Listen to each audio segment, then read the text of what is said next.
Voilà la grande problématique. L'IMC n'a aucune influence en fait, sur le poids réellement et n'a aucune influence sur les choix alimentaires,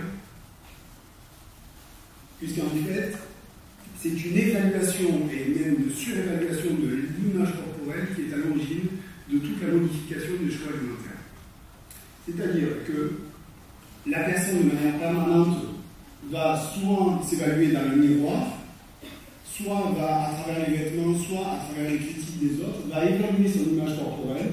De cette évaluation de l'image corporelle, ça va amener à avoir une tendance à réduire l'alimentation, à choisir des aliments, donc à passer dans ce savoir où je vais chercher des aliments qui ont le moins d'énergie, qui ont le moins de molécules qui peuvent faire grossir.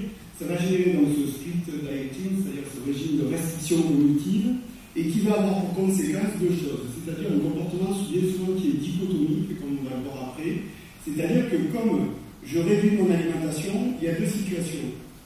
Soit je génère des confusions au niveau de mes perceptions de la faim et des émotions, puisque au plus je suis en restriction alimentaire, au plus je souffre d'une modification de mon humeur, parce que je suis toujours en train d'être dans du tenir plutôt que dans du bien-être. Ce qui peut conduire sur des rythmes alimentaires à avoir des compulsions alimentaires sur les coups de 17 heures. Et vous avez vu les patients qui viennent à 17 heures, qui vous parlent de leur problématique alimentaire, vous dites, mais j'arrive à 17 heures, je ne comprends pas, je fais des compulsions alimentaires, je fais des crises de boulimie, je n'arrive pas à m'arrêter, etc.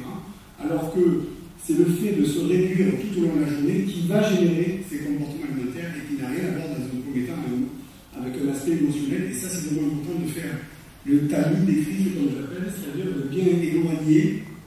Est-ce que c'est de l'émotion simple ou est-ce que c'est des rythmes alimentaires qui sont modifiés ou est-ce que c'est une alimentation qui est trop intellectualisée et trop privée en fait de ce que je ressens au niveau corporel. Et vous avez l'autre système où on a des patients qui finalement sont toujours en train de vouloir perdre, même s'ils arrivent à maintenir leur poids dans la grossesse, elles ont quand même toujours une envie de perdre d'une manière générale. Et là aussi, ça renvoie une notion sur l'image corporelle problématique. Donc ce n'est plus une histoire de poids, c'est une histoire d'évaluation, c'est-à-dire que vous pouvez avoir des jeunes filles avec des IMC à 21, 22, juste avant le début de grossesse, mais vous pourriez leur dire, de toute manière, vous êtes tranquille, vous pouvez prendre un peu plus de poids que celles qui sont en obésité, mais en fait, le fait de dire ça, ça va rajouter ça va faire qu'augmenter la problématique, parce que peut-être qu'à l'origine, la perception du corps est déjà altérée. Donc de fait, la perception du corps est déjà altérée, il y a certainement déjà une modification des choix alimentaires qui sont réduits en fait par cette perception du corps qui est déjà altérée. Et si on ne fait pas cette évaluation dans un premier temps, eh bien on va rentrer dans deux phases. Soit on va avoir des gens qui vont augmenter leur crise de boulimie, leur crise de compulsion alimentaire de manière permanente, et vous allez avoir un effet de réactance parce que le patient va prendre de plus en plus de poids. C'est certainement ces grossesses qui augmentent d'un seul coup. Et puis après, vous avez aussi ces patients-là qui, à côté, vous allez avoir des humeurs, des gens qui ont des hypersensibilités à l'humeur, qui vont avoir des troubles émotionnels et qui, à chaque fois qu'elles vont avoir des émotions, en plus de la restriction cognitive, vont avoir tendance à avoir des compulsions alimentaires et qui généreront ces prises de poids. Alors là, on rentre un peu dans le piège à doigts chinois. Je ne sais pas si vous avez vu le petit film Mulan à l'époque de Walt Disney. Il y avait le petit dragon chou qui se baladait avec un piège à doigts chinois. C'est un cylindre dans lequel vous mettez les deux doigts. Et une fois que vous avez mis les deux doigts, pour essayer de sortir, la plupart du temps, vous essayez de les tirer pour pouvoir vous dégager de ce cylindre-là. C'est ce qui se passe en fait avec les patients, c'est-à-dire que d'un seul coup, elles ont tendance à prendre du poids, elles montent sur la balance, elles s'évaluent en fait dans le miroir, elles sont mal à l'aise. La première des choses qu'on se dit, alors déjà, elles focalisent toujours sur les points négatifs, et là, il y a tout un travail sur l'image corporelle à faire. Elles focalisent toujours sur les points négatifs au lieu de valoriser les points positifs.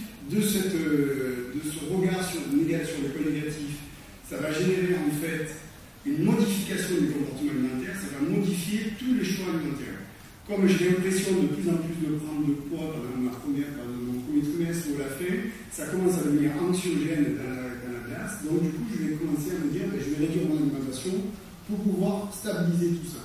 Le seul problème, c'est que vous rentrez rapidement dans ce système-là. Au plus je réduis mon alimentation, au plus j'augmente mes conditions alimentaires.